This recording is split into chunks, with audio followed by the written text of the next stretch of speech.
ते आपल्या म्हणलेलं की पद्मनाभ स्वामी टेम्पल कव्हर करा. त्याची जी मूर्ती आहे विष्णुदेवांची तर ती शेषनागावर झोपलेल्या अवस्थेत आहे.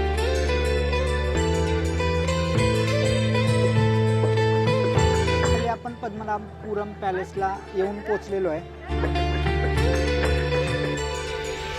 चला मित्रांनो, अगदी 10 मिनिटात आपण इथं आलेलो आहे. सुचिंद्रम ते मंदिराचाच एरिया म्हणजे सुचिंद्रमची भेमध्ये काय काय टाकलंय, चिरमुरं टाकलेत आपलं पण.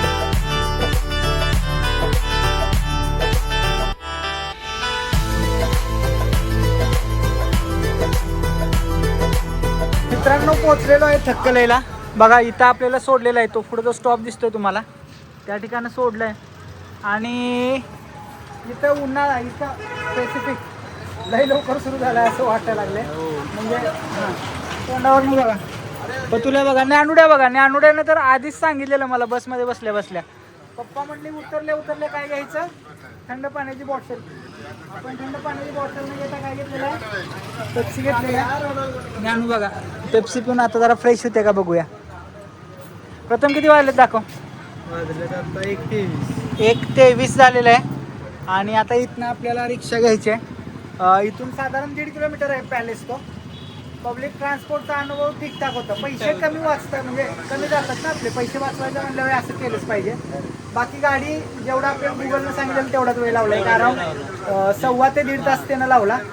आता 2ला ओपन होणार आहे, आपल्याकडून अर्धा तास आहे. त्यामुळे निवांत जरासं आपण फ्रेश होऊया आणि मग तिथं जाऊया. आणि थोडंसं आमच्या तोंडाकडे वगैरे दुर्लक्ष करा, कारण इथं आल्यावर जरा कलर चेंज झालं होय ना, तिथल्या भागाचा परिणाम, उन्हाचा परिणाम झाला. चला जाऊया तिथं जाऊया. मित्रांनो एस टी महामंडळ जिंदाबाद कुठलं तामिळनाडूचं. तिथं उतरलो आपण, पेप्सी पित होतो तेवढ्यात लगेच इथं आपण तिथं विचारलं त्या माणसाला पॅलेसला जायचं, ते मला पुढं गाडी लागली तो का पाठीमागं. तिथं तुम्हाला जो गाडा दिसतो ना तो त्या गाड्यात तिथं आपण पेप्सी पितो खरं. तिथनं लगेच आपण आलो इथं पळत पुढं. एस टी लागू नाही अजून, काय कंडक्टर ड्रायव्हर येतात नाही खरं. ही एस टी जाते कुणीकडे पॅलेसला. 1.5 किलोमीटर मॅपवर तर दाखवतो पॅलेस. बघूया आता. ऑटोनं माझ्या मते किमान 50 रुपये तरी घेतले असते. सर्व एक विषय काय की 1:27 झाले, 2 वाजता ओपन होणार आहे. जाऊया बसनं जाऊन बघूया किती रुपये होतात हे तर तुम्हाला दाखवता येतील आपल्याला. बघा तिकीट काढलंय आणि तिकीट बघा किती रुपये आहे. 10 रुपये तिकीट आहे नुसतं. ती पण कुणाचं, माझं आणि पप्पांचं. लेडीज 2 जेंट्स आहेत फक्त, लेडीजचं तिकीटच नाही. त्यामुळे 0 आणि 10 रुपये मध्ये निघालो. यस चला बघा. तर मित्रांनो फायनली आपण पद्मनाभपुरम पॅलेसला येऊन पोचलेलो आहे. हा पॅलेस नागरकोलीपासून अराऊंड 15 किलोमीटर आहे आणि तिरुवनंतपुरमपासून 50 किलोमीटर आहे. खऱ्या अर्थानं भारतीय वास्तुकलेचा एक अद्भुत नजारा आहे असं म्हटलं तर वावगं ठरणार नाही. आपण आत्ता ॲक्च्युली तामिळनाडूमध्ये आहे. खरं हा जो वाडा आहे त्याच्यात आपल्याला केरळियन जी काय वास्तुकला आहे तर त्याची छाप जास्त प्रमाणात पडलेली दिसते. या राजवाड्याचं बांधकाम 1601 मध्ये त्रावणकोरचे राजा जे होते इरविवर्मा कुलशेखर पेरुमल यांनी केलेलं. याचा विस्तार खऱ्या अर्थानं कोणी केला तर 18व्या शतकात महाराजा मार्तंडवर्मा यांनी केला. आणि जे सध्याचं आत्ता जे रूप दिसतंय तुम्हाला भव्य दिव्य, आपण जे आत्ता फिरणार आहे तर ते सगळं केलं ते त्यांनी 18व्या शतकात केलेलं आहे. 1795 पर्यंत हे त्रावणकार संस्थांचं काय होती, राजधानी होती. आणि त्यानंतर राजधानी तिरुवनंतपुरम म्हणजे त्रिवेंद्रम, जिथं आपण आत्ता स्वामींचं दर्शन घेऊन आलो विष्णूंचं, तर तिथं हलवण्यात आली. वास्तुकलेचं बोलायचं झालं तर मगाशी जसं म्हणलं, केरळियन जी स्टाईल असते मित्रांनो, ज्याच्यामध्ये लाकूड तुम्ही बघू शकता, म्हणजे लाकडांचा खूप चांगला वापर केला आहे. वेगवेगळ्या नक्षी लाकडातून घडवल्यात. आतमध्ये जो त्याचा फ्लोर आहे मित्रांनो, तर त्या फ्लोरचं सुद्धा जे मिश्रण आहे त्यांचं, तर अंड्याचा पांढरा भाग, चुना, गूळ याचा घालून असं ते मिश्रण केलेलं आहे. आणि त्यामुळे ते फ्लोरिंगसुद्धा रात्रीचं चमकतं. म्हणजे एक विशिष्ट वास्तुकला किंवा एक विशिष्ट प्रकारची जी टेक्निक त्यांनी वापरली, त्यामुळं आजपर्यंतसुद्धा हा जो काही पॅलेस आहे हा खूप चांगल्या प्रकारे उभा आहे असं म्हणतात. स्पेसिफिक सांगायचं झालं थोडंसं इकडं प्रथम दाखव बघा. आता तो एंट्रन्स आहे, एंट्रन्सच्या वर जे लाकडी बांधकाम केलेलं तुम्हाला दिसतं किंवा कोरीव काम केलेलं दिसतं, अशा प्रकारचं कोरीव काम संपूर्ण पॅलेसमध्ये केलेलं आहे त्यांनी. खूप छान प्रकारे केलेलं आहे. पॅलेसच्या आत जर बोलाल तर आतमध्ये पुंपुखम, मंत्रसाल, थाई कोट्टरम, भोजन कक्ष, उपरिका मलिका, शस्त्रागार असे वेगवेगळे काय आहेत की कक्ष आहेत. प्रत्येकाचं महत्त्व आहे. आता पंपुखम ओके, थोडंसं प्रोनाऊन्स करायला डिफिकल्ट आहे. पंपुखम काय की जिथनं आपण एंट्रन्स करतो तर त्यावेळेला राजाकडे जे भेटी द्यायला वगैरे यायचे तर त्यांच्या अंगावर पुष्प वगैरे तिथनं टाकलं जायचं. मंत्रसाल जिथं म्हणजे काउन्सिल चेंबर आपण त्याला म्हणू शकतो मॉडर्न भाषेत. मंत्र्यांबरोबर आपल्या राजा तिथं चर्चासत्र वगैरे करायचे. थाई कोट्टरम हा राजवाड्यातील सगळ्यात जुना भाग आहे, जे मध्यवर्ती आहे म्हणजे ह्या संपूर्ण राजवाड्याच्या. भोजन कक्ष एवढा मोठा आहे की तिथे 2000 लोक एका वेळेला बसून काय करू शकतात, भोजन करू शकतात. शस्त्रागार जिथं प्राचीन युद्ध वापरले जायचं ते आहे. घड्याळात एक म्हणजे पॅलेसमध्ये एक घड्याळ आहे मित्रांनो, मनोरा घड्याळ असं त्याला म्हणतात. 300 वर्ष जुनं घड्याळ आहे, अजूनही चालतंय ते ॲज इट इज. संग्रहालय एक आहे, त्या संग्रहालयाला सुद्धा आपल्याला भेट द्यायची आहे. पुढल्या बाजूला जे दिसतंय तर ते संग्रहालय आहे मित्रांनो. आणि सगळ्यात विशेष सांगायचं झालं तर मगाशी जसं सांगितलं की हा राजवाडा आहे तामिळनाडूमध्ये. खरं याची पार्श्वभूमी केरळच्या राज्याशी संबंधित आहे, त्यामुळं ह्या राजवाड्याचं सगळं संचलन हे केरळ सरकार करतं. माझ्या पाठीमागं जर तुम्ही बोर्ड बघितला तर त्याच्यावर सुद्धा तुम्हाला दिसेल की केरळ सरकार हे चालवतं आहे under the guidance of the Kerala government असं आहे. याच्या वेळेबाबतीत जर बोलायचं झालं तर सकाळी 9ला सुरू होतो, 1 वाजेपर्यंत सुरू असतो. नंतर जेवायची सुट्टी होते त्यांची आणि परत जो 2ला सुरू होतो तो 4:30 वाजेपर्यंत सुरू असतो. सोमवारी सुट्टी असते, हे लक्षात ठेवायचं आहे तुम्हाला.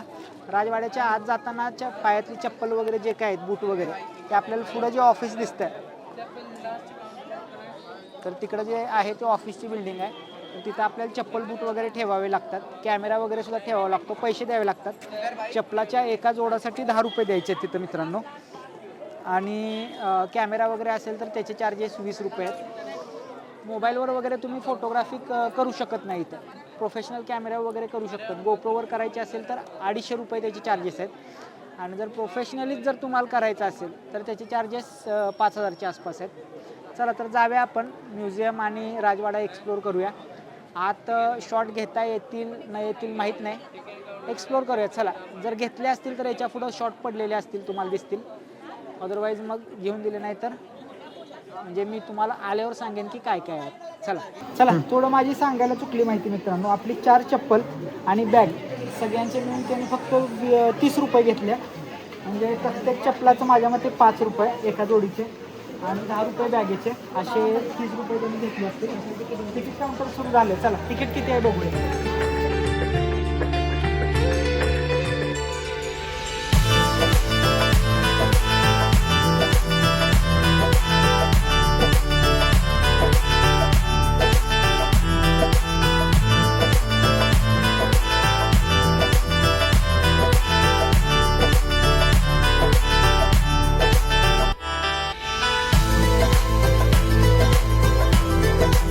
चला मित्रांनो, तिकीट काढलेलं आहे बघा. अडल्ट इंडियन आहेत त्यांना 50 रुपये, चिल्ड्रन जे आहेत त्यांना 10 रुपये आणि मोबाईल फोन अलाउड आहेत. खरं ज्या मोबाईलवर तुम्ही फोटो काढणार आहात, फक्त फोटो बरं का, व्हिडिओ नाही, त्यांना 10 रुपये चार्जेस. असं आपले किती रुपये गेलेत, 180 रुपये.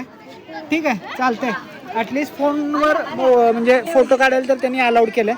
आता हे तर काय आपल्याला करता येणार नाही व्हिडिओ, थोडेसे फोटोज टाकून तुम्हाला ॲनिमेट करून दाखवतो प्रथम, होय ना. चला जाऊया बघूया. तर मित्रांनो, बघून झालेलं आहे पॅलेस, अतिशय सुंदर. मला विचारायला येणं वर्थ आहे का? 100% येणं वर्थ आहे. आपण असं ऐकतो, सर्च केल्यावर आपल्याला असं दिसतं की सगळ्यात मोठा लाकडी राजवाडा किंवा पॅलेस आहे. 100% आहे मित्रांनो, खोटं काही नाही आहे. प्रचंड असा मोठा आहे. आत वेगवेगळे, जसं मी तुम्हाला मगाशी सांगितलं की वेगवेगळे गृह आहेत. त्याच्यात आत फोटोग्राफी अलाउड होती, व्हिडिओग्राफी अलाउड नव्हती मोबाईलवर. त्यामुळे फोटोग्राफीच्या माध्यमातून प्रथमनं तुम्हाला जे जे शॉट्स दिसले असतील, खरोखर बघण्यासारखं आहे. आणि फिरायला किती वेळ लागला प्रथम? एक 1.5 तास. 1.5 तास लागला. 1.5 तास लागतो फिरायला संपूर्ण तुम्हाला. आणि आत काय हे कॅन्टीनसुद्धा आहे. कॅन्टीनमध्ये अफोर्डेबलमध्ये खायचे ऑप्शन्स अवेलेबल आहेत, त्यामुळे दमणार नाही तुम्ही. खूप छान वाटेल. जुने आपले वाडे वगैरे जे असतात बघा, तर ते वाडे एक्सप्लोर केलेला फील येतो. आणि कुठं तर खंत वाटते, प्रथमला सुद्धा वाटलं हो. की आपल्या जे काही शिवरायांचे किल्ले होते त्या किल्ल्यांवर सुद्धा अशा प्रकारचे राजवाडे, अशा रूम्स, असे वेगवेगळे गृह असतील आणि ते जर प्रिझर्व राहिले असते तर असेच दिसले असतील असं वाटत होतं कुठं ना कुठं. तर खरंच छान छान एक्सपिरियन्स आला. नक्की यायचं आहे, व्हिजिट करायचं आहे. कन्याकुमारीतनं इथं यायला तुम्हाला जसं सांगितलं की तुम्ही नागरकोलीला येऊ शकता आणि तुमच्या त्रिवेंद्रमच्या रोडला 14 किलोमीटर लागतं तिथनं. किंवा जर तुम्ही आमच्यासारखं पद्मनाभ स्वामी टेम्पल करून रिटर्न येत असला तर कुठलं प्रथम थक्कलय. थक्कल्यावरनं लक्षात ठेवलंय नाव मित्रांनो, नाही नावं लक्षात राहण्यासारखी नाही. आम्ही लय थक्कलय, तर थक्कलईच्या ठिकाणी तुम्हाला उतरायचं आहे आणि तिथनं बाय बस 10 रुपयात आम्ही 4 जण बाय बस इथं उतरलो ह्या पुढच्या कोपऱ्यावर बघा. आणि तिथनं विदिन 1 मिनिट तुम्ही चालत पॅलेसला जाताय. टायमिंग लक्षात ठेवा, सकाळी 9 ते 1 आणि दुपारी 9 ते 12 आणि 1 ना 9 ते 1 आणि 2 ते 4:30 याच्यात असतं. 50 रुपये तिकीट आहे, लहान मुलांचं 10 रुपये, मोबाईल आत न्यायला 10 रुपये. चला आता इथनं आपल्याला जायचं आहे सुचिंद्रम मंदिराला, जे नागरकोली इथनं किती आहे, अराऊंड एक 14 किलोमीटर आणि तिथनं मंदिर आहे 5-6 किलोमीटर, म्हणजे एक 20 किलोमीटरचा प्रवास आहे ज्ञानामाग. त्यासाठी आपल्याला काय करायचं आहे, इथनं थक्कलईच्या बसस्टँडला जायचं आहे आणि थक्कलईच्या बसस्टँडवरनं परत नागरकोलीला जायचं आहे आणि नागरकोलीवरनं सुचिंद्रमला जायचं आहे. म्हणजे तशा 3 बस आपल्याला चेंज करायच्या आहेत. बघूया वाजले किती, 3:49. किती वेळात तिथं पोहोचतो आणि मध्ये कसा कसा प्रवास करतो दाखवतो.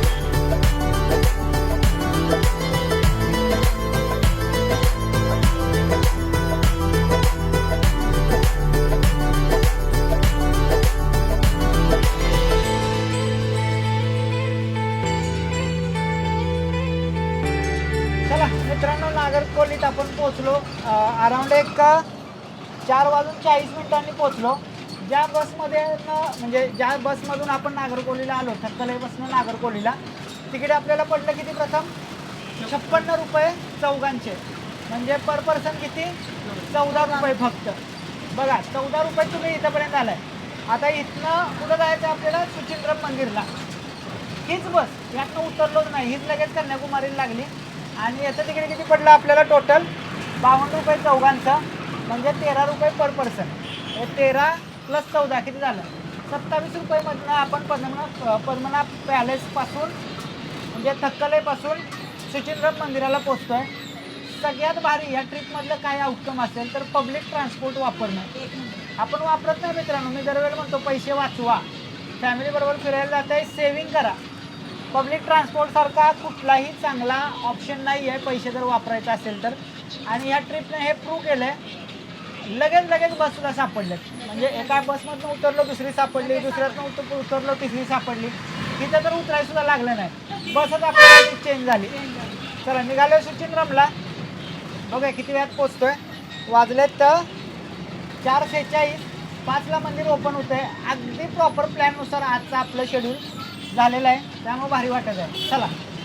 चला मित्रांनो, अगदी 10 मिनिटात आपण इथं आलेलो आहे सुचिंद्रम.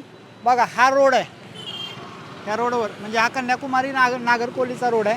ह्याच रोडवर आपल्याला इथंच उतरलो. बघा हे बस स्टँड आहे, बस स्टॉप आहे ॲक्च्युली. आणि लगेच इथं आपल्याला मंदिर लागलेलं आहे. पुढे गेला, पुढे जे दिसतंय बघा ते मंदिराचंच एरिया आहे, म्हणजे अगदी रोडवर आहे. खूप तुम्हाला चालायला लागतंय किंवा काय असा विषय नाही. संजना काय होतं, आवळं होतं, आवळं घेऊया का जराच, 10 रुपयाची घे की काहीतरी चटपटीत. मित्रांनो आवळं घेतो, जरा काहीतरी खाऊसं वाटायला आलं. मंदिरात जाऊया, दर्शन घेऊया. चला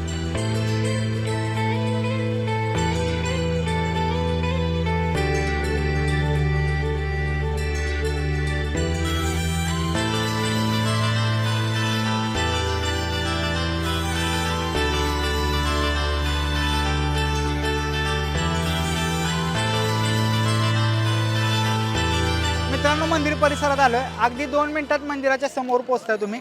आपण त्या रस्त्यानं आलो बघा. जरा आवळा खाल्ल्यामुळे काय व्हायला आलं की बडबडा लागले, त्याला तिखट मीठ चांगलं लावलेलं. तर मंदिर परिसर बघा, जसे आपण कंटिन्युअस बघत आलो आहे असे भव्य दिव्य मंदिर परिसर आहेत. गोपुरम सुरुवातीलाच आपल्याला आकर्षित करतं, मनमोहित करतं. आणि आज जाण्यासाठी माझ्या मते हीच ईस्ट दिशा असेल, पूर्व दिशा असेल. खूप मोठे रथ सुद्धा लावलेले दिसतात. आता हे रथ उत्सव झालाय का व्हायचा आहे डोंट नो. पोंगल इथं खूप मोठ्या प्रमाणात साजरा करतात. आपण मकर संक्रांती म्हणतो, आज मकर संक्रांती आहे. आत गेल्यानंतर आपल्याला हे मंदिर विशेष काय आहे की ब्रह्मा विष्णू महेश तिघांना एकत्रित पूजलं जातं. कशाच्या स्वरूपात? शिवलिंगाच्या स्वरूपात. तसेच इंद्राची एक खूप इंटरेस्टिंग स्टोरी आहे. आधी आज जातो, दर्शन घेऊन येतो. इथं सुद्धा आपल्याला वरचे कपडे काढायचे आहेत. महिलांना सुद्धा साडी किंवा पंजाबी ड्रेस, हा ड्रेस कोड इथं सुद्धा लागू आहे. आपल्याला पॅन्ट चालते, खरं वर काही लागणार नाही. त्यामुळे कपडे काढायचे आहेत. बॅग कुठे ठेवायची आहे हे बघायचं आहे. तिथं फक्त चप्पल ठेवण्यासाठी व्यवस्था दिसते. बॅगची व्यवस्था कुठं आहे काही माहीत नाही. दर्शनाचं टायमिंगचं जर विचाराल तर तिथं लिहिलेलं आहे सकाळी 4:30 ते 11:30 आणि संध्याकाळी 5 ते 8:15. आता 5 वाजून गेलेत, त्यामुळे आपलं दर्शन होणार आहे. चला जातो. लुंगीची गरज नाही आहे आय थिंक, म्हणजे जेवढं मी वाचलं आहे. असेल तर आपण लुंगी घेतलेली आहे पद्मनाभ स्वामी टेम्पलच्या तिथं त्रिवेंद्रममध्ये. खरं आधी पॅन्टवर ट्राय करूया. चला दर्शन घेऊन येतो आधी मित्रांनो.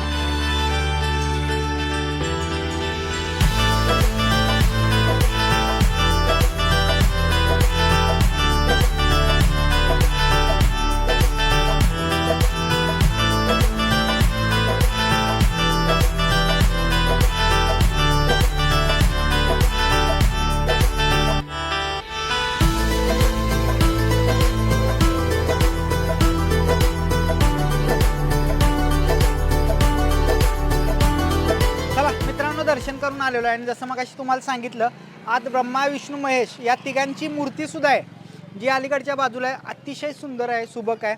बघस बसावंसं वाटतं, दर्शन घ्यावंसं वाटतं कंटिन्यू. आणि त्याच्या समोर पिंड स्वरूपात म्हणजे त्याच्यावर मुखवटा बसवला आहे. ब्रह्मा विष्णू आणि महेश तिघांना एकत्र पूजलं जातं.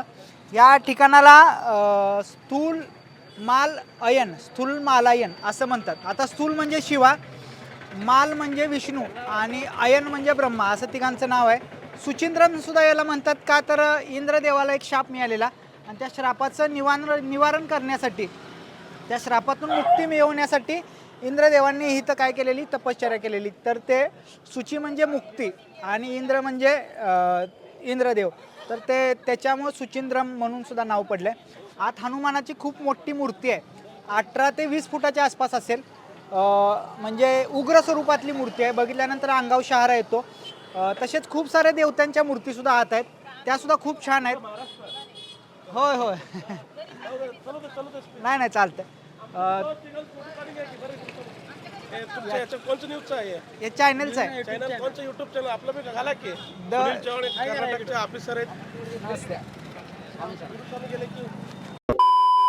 अशा महाराष्ट्रातली लोक असं इतक्या लांब भेटल्यावर थोडंसं बोलूच वाटतं. साहजिक आहे, आम्ही सुद्धा बोलतो.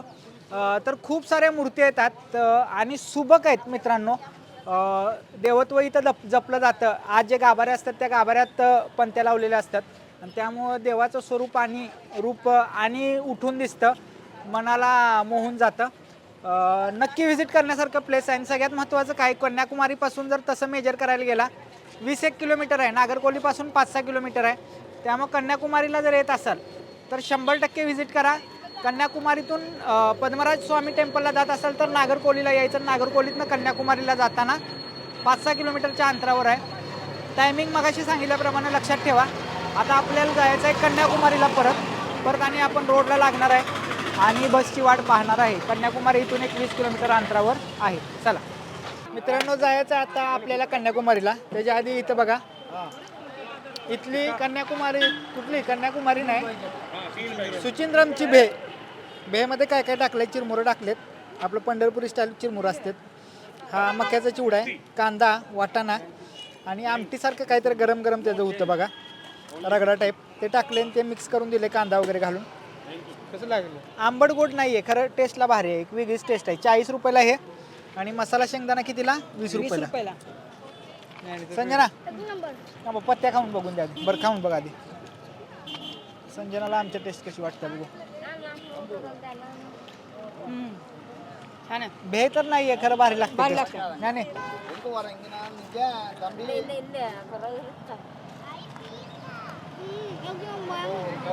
मोठ्या ना, एक नंबर आहे.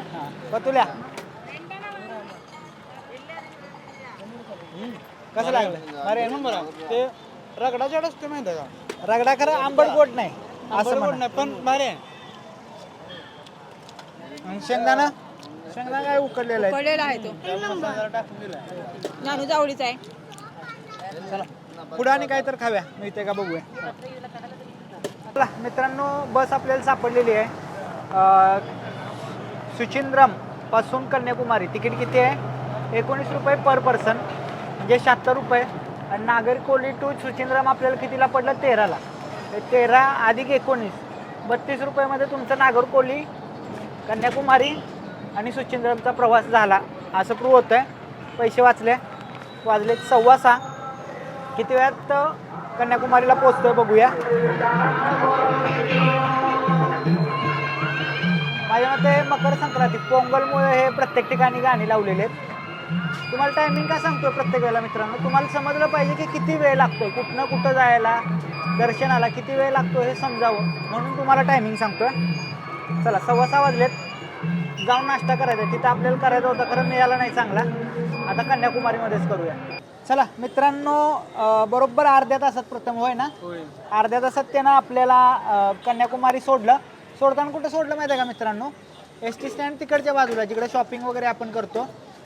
अलीकडे जे भगवती अम्मांचं टेम्पल आहे त्याच्या अगदी समोर स्टॉप आहे. संजना जरा जागा आहे. आता चहाचा स्पॉट खूप कंजेस्टेड आहे. आम्ही बाहेर बसलो तो नाही म्हणतोय तरी सुद्धा बसलोय. आता नाश्त्याला बघा काय काय आपल्याकडे 2 कॉफी 1 चहा. आपण तिथं केक घेतलेला व्हेजमधला आहे मित्रांनो. हे बटाट्याचं भजी संजनाला 2 दिवस खाऊच वाटत होतं इथं मिळालं. आणि हे ऑनियन पकोडा हे खूप ड्राय असतात तर चांगलं लागतात टेस्टला. टेस्टला लय भारी आहे. अजून खूप काय काय याच्यात आहे ते काय खाणार नाही. आता हे ट्राय करतो मस्तपैकी. केकनं पोट फुल होणार आहे असं तसं आपलं वय ना नाही ना. नाश्ता करतो रूमवर जातो आणि डायरेक्टली आपण आता कुठं भेटूया माहिती आहे का सनसेट पॉईंटला बरोबर ना. फक्त भेटूया.